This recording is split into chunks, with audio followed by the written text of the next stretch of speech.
Secretary.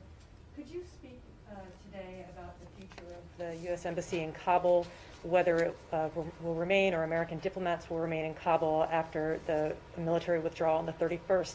And also more broadly, we're already seeing women being repressed in Afghanistan by the Taliban, people being attacked, intimidated, being kept from getting to the airport. I'm wondering if you can give us any concrete examples of steps that the United States is going to take to assure SIV applicants and other high-target, high-risk Afghans that they're not going to be forgotten when the United States military leaves. With regard to our diplomatic engagement, we're looking at a series of options, and I'm sure we'll have more on that in the coming days and weeks. But we're looking at a variety of options.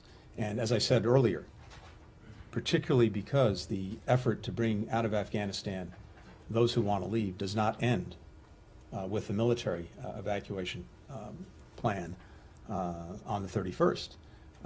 We are very focused on what we need to do to facilitate the further departure of people who wish to leave Afghanistan. And that is primarily going to be a diplomatic effort, a consular effort, an international effort, because other countries feel exactly the same way. And I'm sorry, the second part of your question? If there are any concrete steps yes, I'm sorry. that you can give to people who are very worried right now, understandably, about whether they're just going to be forgotten, left behind, disappeared once the United States withdraws its military and can no longer protect their safe passage to the airport or their other livelihoods. Yeah. The short answer is no, they will not be forgotten. And as I said, we will use every diplomatic, economic assistance tool at our disposal, working hand in hand with the international community.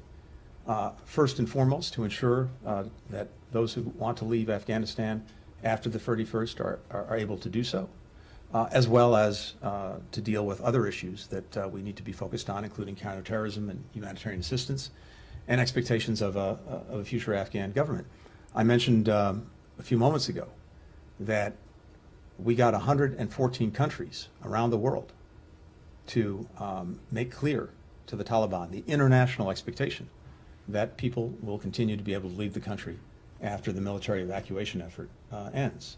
And we certainly have points of incentive and points of leverage with a future Afghan government to help make sure that that happens. But I can tell you, again, from my perspective, from the President's perspective, this effort does not end on August 31st. It will continue for as long as it takes to help get people out of Afghanistan who wish to leave. What's your level of confidence today that the Taliban will actually abide by some of these requirements and expectations that the international community has put on it? I'm not going to put a percentage on it. I can just tell you again that the Taliban has made their own commitments. They've made them publicly. They've made them privately. And again, I think they have a very strong self-interest in acting with a modicum of responsibility going forward. But they will make their own determinations.